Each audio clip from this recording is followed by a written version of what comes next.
King's Quest VI. Air today, gone tomorrow. Yeah, this is probably one of my favorite King's Quest games. It's actually also the most highly regarded of the King's Quest franchise. Some say the best of the franchise. It was released in October of 1992. Of course, it was released in disc version and CD version. CD version was pretty much when they started really adding like scripts to it.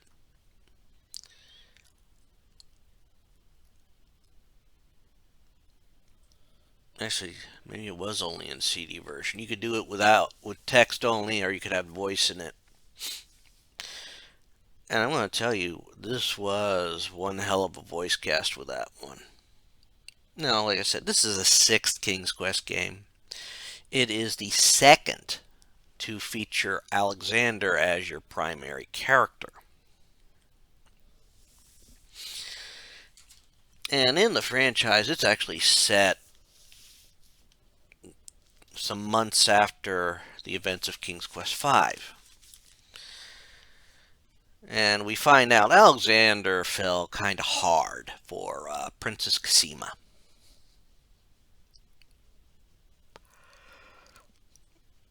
And needless to say, he's been thinking about her a lot.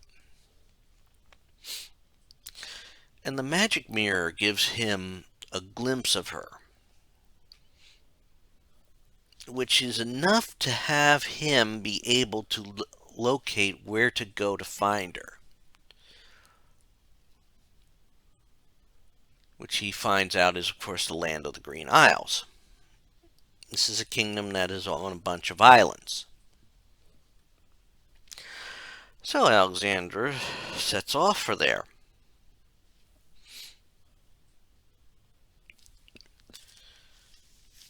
And he arrives there, but there's been storms happening around the isle, so obviously he ends up shipwrecked. He's unsure of the fate of the rest of the crew at this point.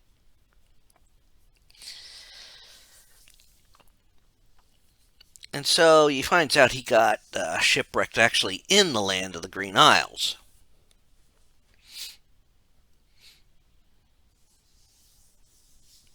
And he meets who is our primary antagonist of the game, the Vizier Abdul al-Hazred. I'm not going to shy away from the fact that when the King's Quest games are literally thought up, they do take a lot from lore. And Abdul al-Hazred is actually part of their references to, character came up was thought up by Lovecraft. But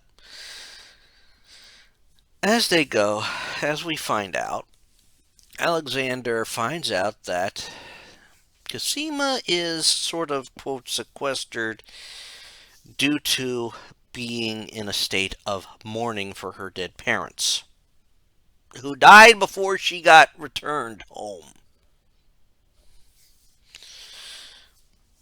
Yeah.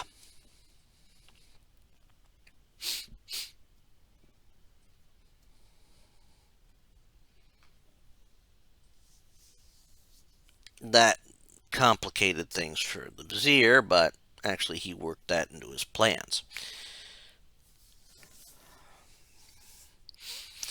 So he is obviously not too thrilled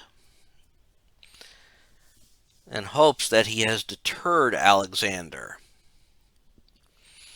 Of course, the longer Alexander is in the land of the Green Isles, the kingdom of the Green Isles, he's a threat. And so, we have his helper, the genie, Shamir Shamazad.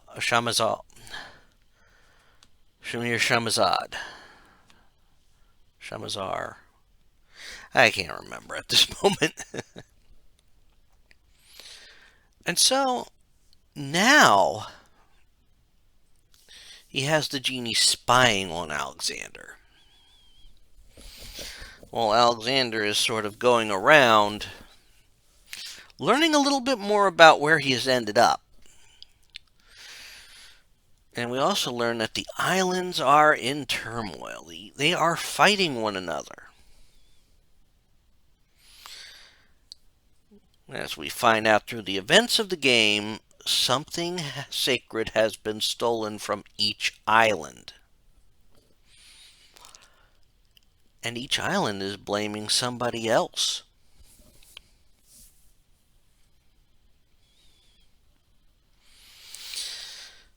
So, obviously, now we have to figure out that one too. The ferry's been shut down, which means, obviously, we don't know how to get from island to island.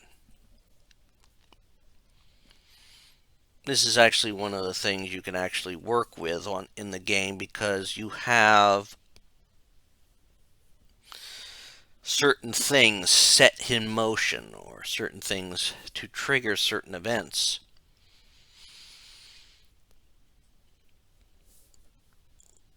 And there is a pawn shop in the town on the Isle of the Crown that has the, quote, the magic map. The magic map is a great conveyance for getting around from island to island, and even though you're sort of limited on where you can go in the islands, it still allows you some travel. It has conditions that can only be used at a beach. And so Alexander is now able to travel from island to island to discover things, find things he may need for later. Because it is very possible for you to enter an area ill-prepared.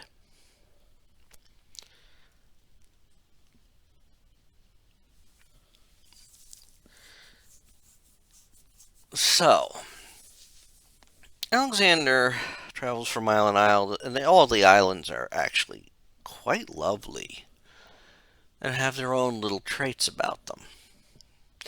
At first, you can only travel amongst 4 islands, but after a certain point on the Isle of the Sacred Mountain, you will be able to access a 5th on the map. You have now this Isle of the Sacred Mountain. That's the home to the Winged Ones, who value logic. In fact, the only way to get at where they are is to climb the cliffs of logic, and this is part of the game's copy protection. You would need the booklet, which even in releases after that time, a copy of it is always included.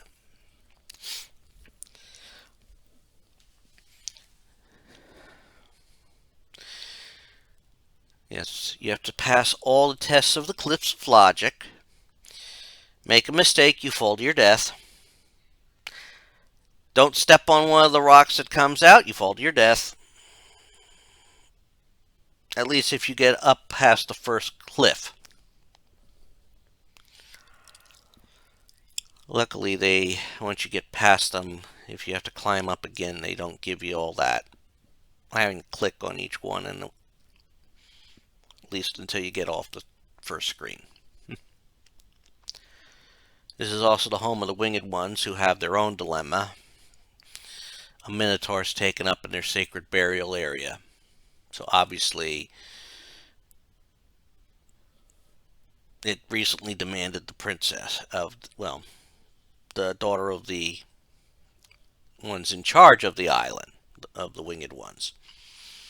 They recognize the king, Queen of the Green Isles.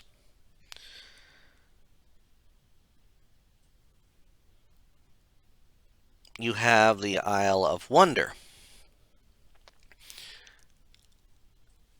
which literally brings phrases and idioms to life. I mean, you'll see oyster beds.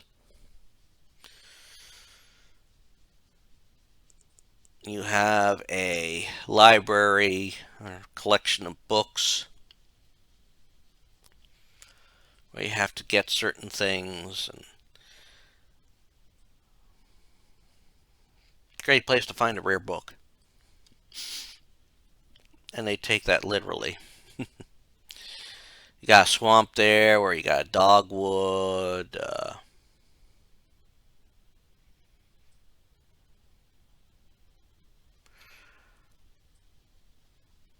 bump on the log, and a stick in the mud.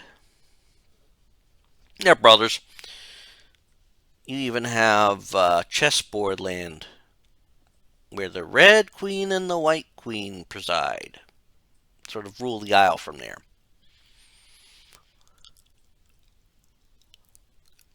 They're having a little tiff because they have to take something to the. They have to present gifts. One of them has a rotten egg, while the other one has a lump of coal. These are very valuable gifts to them.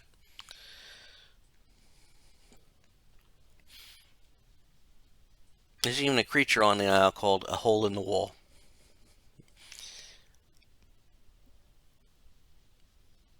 You may need that one later. You have the Isle of the Beast, which has three, quote, traps to deter people from making it into the center of the island, where the beast lives,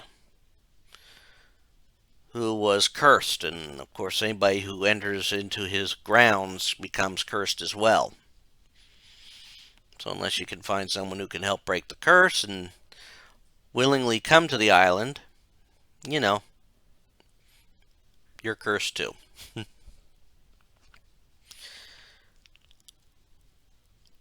And last but not least, you do have the Isle of the Mists. This is where the druids live. Now, even on all these islands, you find out that you are marked as a, quote, wanted man. The vizier has put word out that should a foreigner end up on your island, they should be briskly eliminated, as they are a threat to the islands. This means, of course, you have to get past the various, quote, guards that are on the island, or that could, be a threat. The traps are supposed to deter you from the Isle of the Beast. The winged ones tell you that they have been ordered to do that. However, the winged ones also revere prophecy. And because, of course, their daughter is now in the labyrinth, you are to. This sort of solves everything. If you go into the labyrinth and, quote, manage to rescue her, well, you have done them a great favor. Of course, they tell you not to come back at the current time. You have a bunch of other things happen, of course. And that labyrinth is its own maze, with traps and everything, so you have to be careful. In fact, there are maps to the labyrinth, I believe, in the guidebook to the Green Isles, or any strategy guide you can find out there. Of course, rescuing Celeste, that's her name, you earn their favor, you get to see the Oracle. That's how you're able to then access the Isle of the Mists.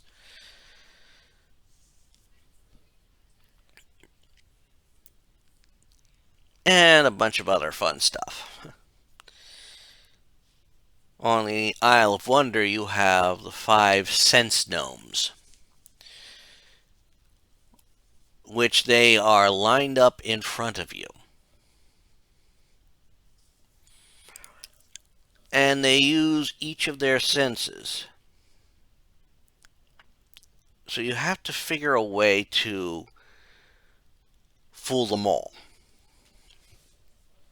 with the appropriate thing. Like with the one who is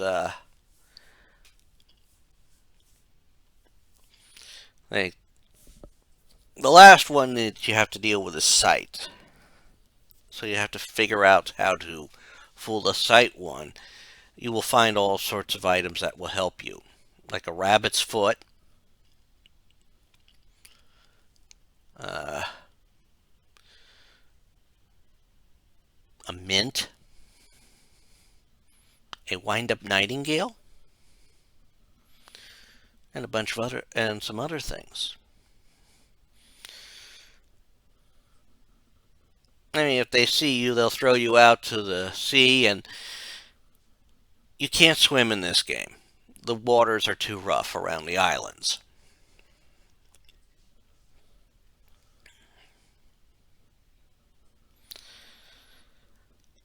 So as you go from island to island, you work to get everything you need.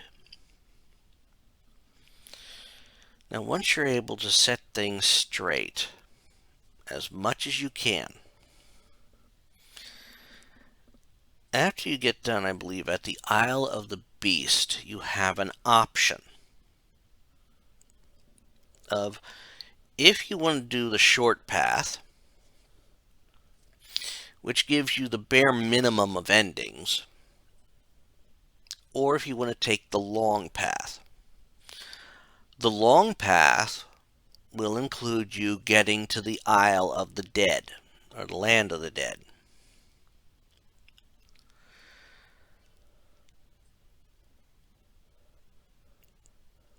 Now, once you do that, you're able to at least find Cosima. If you do that, you can find Cosima's parents. You are able to find out things from the druids, which also gives you the hint on how to find the Isle of the Dead. Be very careful, because if you go into this unprepared, you're as good as dead.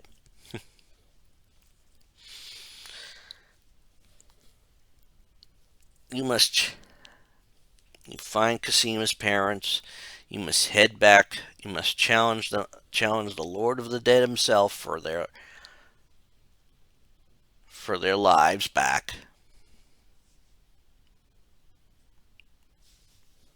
Of course, you have to get to him first. And you can actually get early glimpses of the land of the dead by, quote, dying.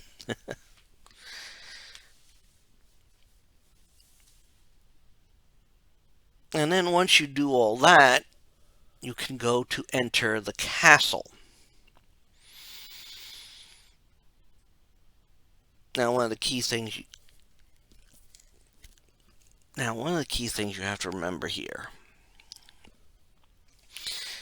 is that you're going to have to befriend people.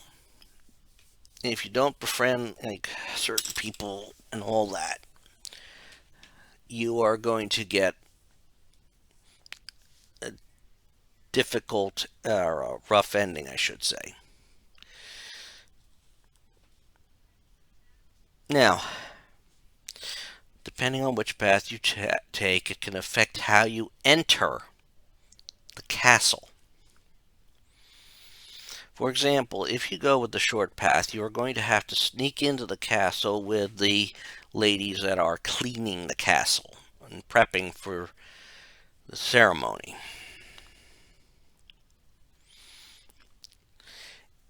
If you take the long path, you're going to have to sneak into the basement of the castle. There's a way to do this.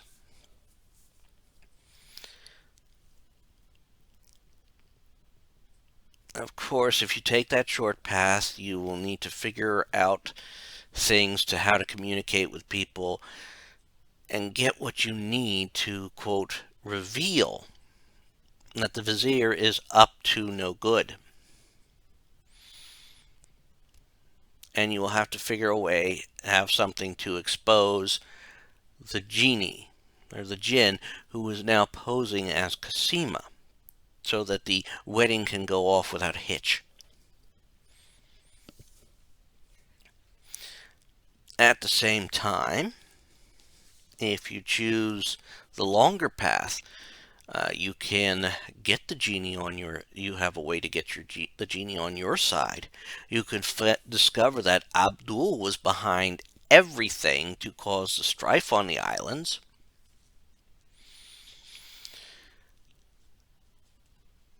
You can also easily get the evidence you need to prove that that the vizier is a snake. Of course, when you, quote, crash the wedding, then you can't expose the genie as Cosima, but Cosima's parents can.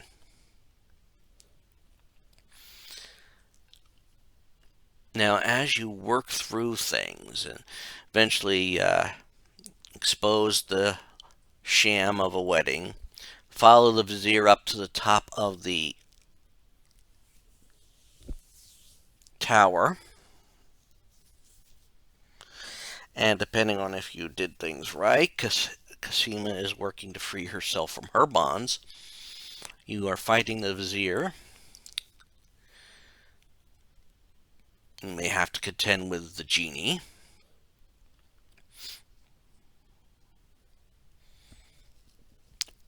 And the genie, he's been spying on you the whole game.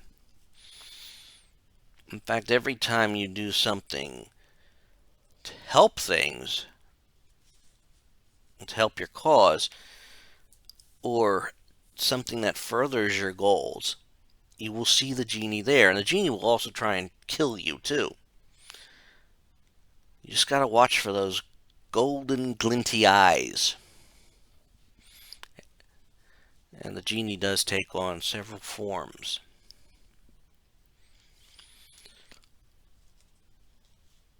When on the islands. Even in the Isle of the Crown, he is in disguise. You'll often see him spying on you in the pawn shop. In fact, this is where you can actually help get things your way. Because if you fake your death, you can actually find out what bottle you need to get to replace the jinn's bottle and get him on your side. Now, of course, when all this is said and done and you defeat the vizier, your choices will affect the outcome of the game. If you've gotten the genie's bottle, the genie will have transported your parent, Alexander's family, to see the wedding. And the wedding takes place a week later after the ending of the game, so to speak, after the defeat of the vizier.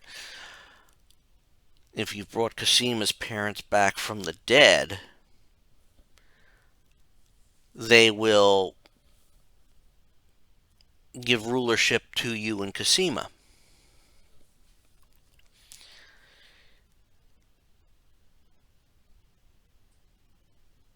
And of course, also the parents will freely give the children away in the wedding ceremony.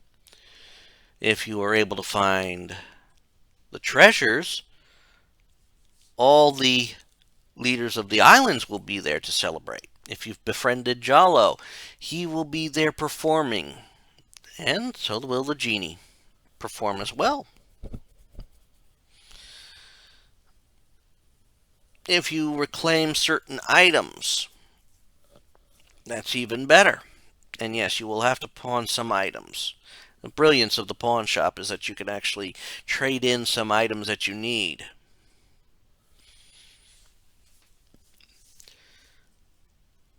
There are so many little nuances that they put in this, which is brilliant. This game, like they said, is the high point of the franchise. It is. It is the best game that they made. And even several magazines and publications rank this as one of those games you need to play at least once. And I can't knock that. I mean, add to it, they had a fantastic voice cast in this game. I kid you not on that one. They had some big names for the sixth game. I mean, you had in there voicing like some of the voices were let's see. You had let's see. Just to look at some of these names, they had the late Tony J as Captain Saladin.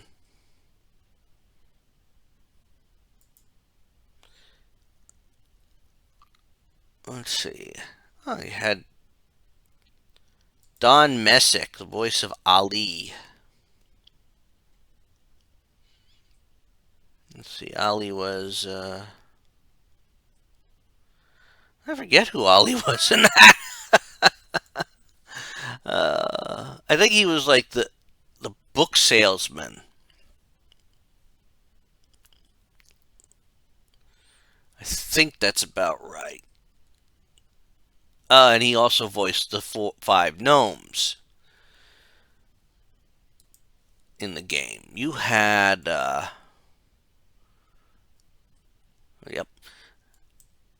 Let's see. Some gentleman named Chuck McKay. Oh, yes.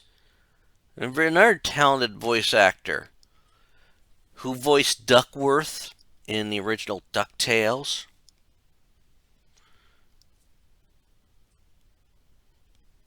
And he's voiced a few characters. A couple of the Beagle Boys in DuckTales as well. So he's a definitely has done a lot of work.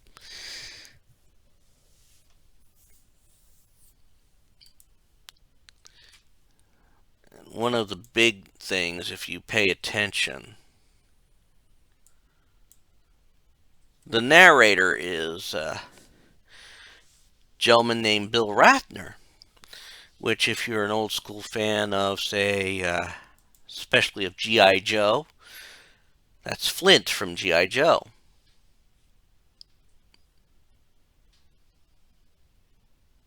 He's done a bunch of characters too over the years.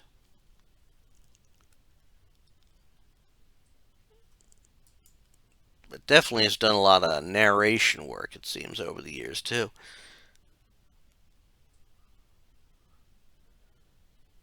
But you definitely have a lot of talented people were in this game. Playing Prince Alexander was Robbie Benson, who voiced Beast in Beauty and the Beast. And he's still doing stuff now today. I mean, not as much, but definitely, like, you're looking at definitely skilled person there. Though he seems one of his most well-known roles is the Beast from Beauty and the Beast.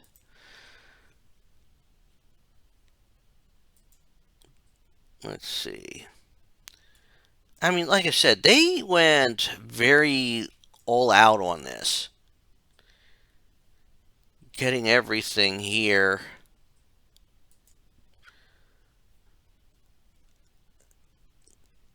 including like the chess knights in the game, voiced by Neil Ross. He is the current announcer, it seems, on Press Your Luck. He also voices Wally on in Return to Monkey Island. I don't know if he played Wally in one of the earlier games in that.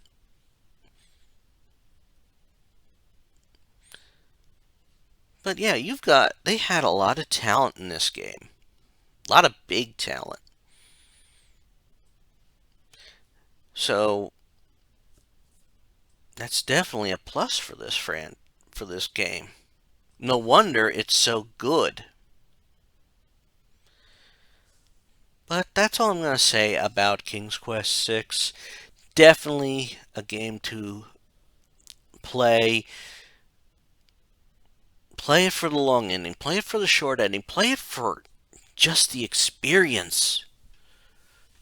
See, this is one of the greats from the early computer game era.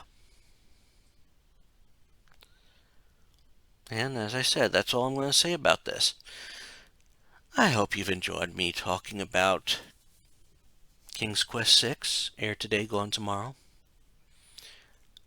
And please check out all the other videos I have up on the channel. I greatly appreciate it.